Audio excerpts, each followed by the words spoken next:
Malam Rabu baca Hadhrabah Saudan. Malam Kamis baca Burdah. Malam Jumat baca Jaliyatul Qadar sama Yasin 40 kali. Baru 40 kali. Bagaimana Habib Abu Bakar bin Abdullah Al-Attas?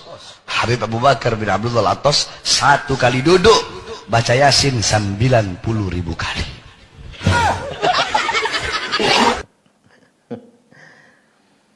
Saya juga heran mengapa oknum-oknum Ba'alwi sering menyampaikan sesuatu yang di luar logika, keluar dari akal sehat, dan cenderung bernada khurafat.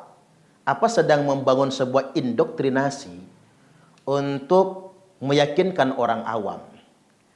Kalau kepentingannya untuk membangun indoktrinasi dan sakralisasi kepada sosok-sosok Habib tertentu, saya khawatir ini terindikasi melakukan pembodohan terhadap umat ini. Coba kalau kita hitung pakai nalar.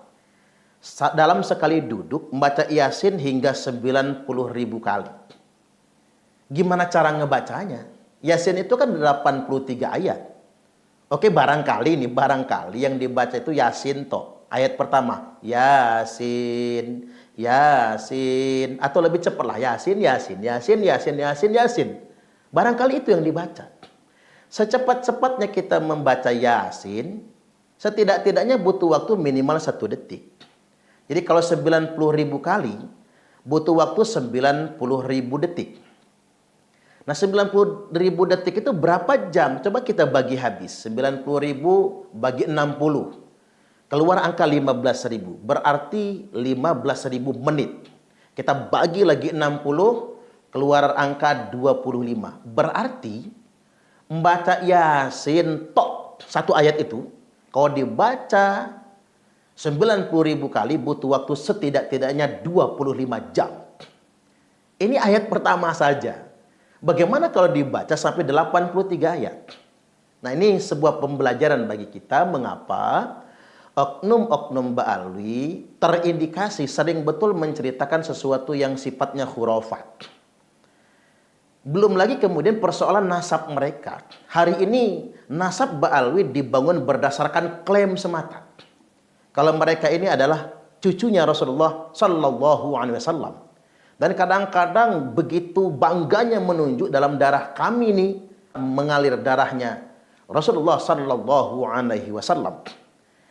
Untuk meyakinkan nasab mereka saja ini jadi persoalan. Dikarenakan berdasarkan pembuktian kitab nasab yang mereka klaim sebagai nenek moyang mereka, Ubaidillah bin Ahmad, nama itu kemudian baru muncul 550 tahun kemudian dari tahun kematian wafatnya Ubaidillah bin Ahmad tersebut.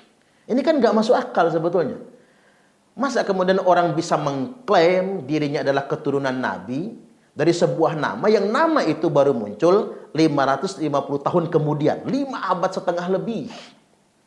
Ditambah lagi dari tes DNA yang benar-benar tidak meyakinkan kalau mereka ini adalah cucu Nabi. Belum lagi begini, ini harus jadi catatan bagi kita semua. Nama Ubaidillah itu adalah nama tercemar sebetulnya dalam sejarah. Tentunya pasca para sahabat Nabi. Di zaman kekhalifahan Bani Umayyah, yakni zaman kekhalifahan Yazid bin Muawiyah, kita mengenal peristiwa yang sangat tragis, yakni peristiwa Karbala, di mana Sayyid Husain bin Ali bin Abi Thalib dibunuh oleh Ubaidillah bin Ziyad. Jadi yang membunuh Imam Husain itu Ubaidillah namanya. Saya kadang berpikir pakai nalar yang sederhana. Yang bunuh kakeknya adalah Ubaidillah. Masa dia mau menamakan anaknya Ubaidillah? Coba kita pakai nalar yang sederhana saja. Yang bunuh kakeknya saja adalah namanya Ubaidillah. Masa kemudian dia akan menyematkan nama buat anak cucunya dengan nama Ubaidillah, dengan nama yang sama? Ini secara moral dan etika saja saya tidak bisa menerima ini semua. Oke, ini sedang dalam proses. Masyarakat Indonesia sedang dalam rangka diskursus yang sama tentang perdebatan nasab. Benarkah Bani Ba'alwi merupakan dzurriyyat Nabi Sallallahu Alaihi Wasallam? Sampai hari ini tidak satu pun dari mereka yang bisa membuktikan berdasarkan catatan kitab nasab sezaman dan berdasarkan tes DNA atas klaim mereka kalau mereka merupakan keturunan Nabi. Hanya saja kita semua sebagai umat Nabi, saya umat Nabi, kita semua bangsa Indonesia yang umat Islam khususnya adalah umat Nabi. Punya hak untuk mempertanyakan kepada siapapun yang ujuk-ujuk datang mengklaim dirinya merupakan cucu Rasulullah Sallallahu Alaihi Wasallam. Jangan sampai hanya dibumbui cerita khurafat, akhirnya kemudian muncul indoktrinasi, memaksa orang awam harus percaya dengan alasan husnuzon saja. Nggak bisa. Karena mereka ini mengaku cucu Nabi, nggak bisa begitu. Justru disinilah tanggung jawab moral para ulama, para kiai, para santri untuk mempertanyakannya. Nggak sembarang, ini perkara agama loh, bahkan perkara akidah sebetulnya. Nabi Sallallahu Alaihi Wasallam telah mengingatkan, man kadzaba alayya muta'ammidan falyatabawwa maq'adahu minan nar. Barang siapa yang berdusta atas nama saya, baik berdusta mengatasnamakan perkataan Nabi, termasuk mengatasnamakan dzurriyyat Nabi secara sengaja, ini ada unsur kesengajaan misalnya, falyatabawwa maq'adahu minan nar, maka silahkan ia mengkapling sendiri atau menempati tempat yang sudah disiapkan untuknya di dalam neraka. Atau ada yang lebih spesifik lagi, manidda'a qauman laisa lahu fihim nasabun falyatabawwa maq'adahu minan nar. Barang siapa yang mengklaim klan tertentu, kelompok tertentu atau dzurriyyat tertentu sebagai bagian darinya, atau mengklaim dirinya adalah bagian dari dzurriyyat tertentu, termasuk mengklaim sebagai dzurriyyat Nabi, laisa lahu fihim, padahal dia tidak merupakan bagian dari klan tersebut atau dzurriyyat tersebut, falyatabawwa maq'adahu minan nar, silahkan dia menempati kapling yang sudah disiapkan untuknya di dalam neraka. Jadi hati-hati dengan klaim. Saya ingin di zaman yang sudah modern ini kita membangun cara beragama berdasarkan logika dan nalar. Lebih mengedepankan hati nurani kita semua dan lebih mengedepankan aspek pembuktian, termasuk aspek saintik. Jadi jangan sampai umat di zaman semodern ini masih kita bumbu-bumbui dengan cerita-cerita khurafat yang tidak masuk akal. Termasuk ada yang mengklaim bisa mi'raj 70 kali dalam satu hari.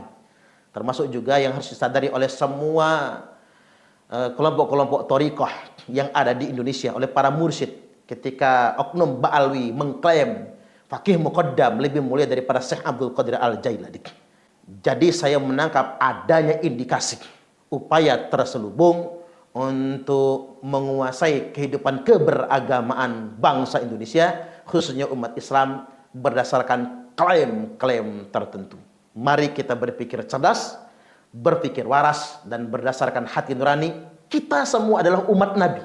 Saya, antum semua merupakan umat Nabi, punya kewajiban untuk menjaga kehormatan dan kesucian nasab Rasulullah Sallallahu Alaihi Wasallam. Allahul muwafiq ila aqwamit thariq. Wassalamualaikum warahmatullahi wabarakatuh. Kami adalah Laskar Sabilillah, pecinta Wali Songo dan para anbiya, pewaris peradaban Islam di Nusantara hingga berkibar bangsa Indonesia.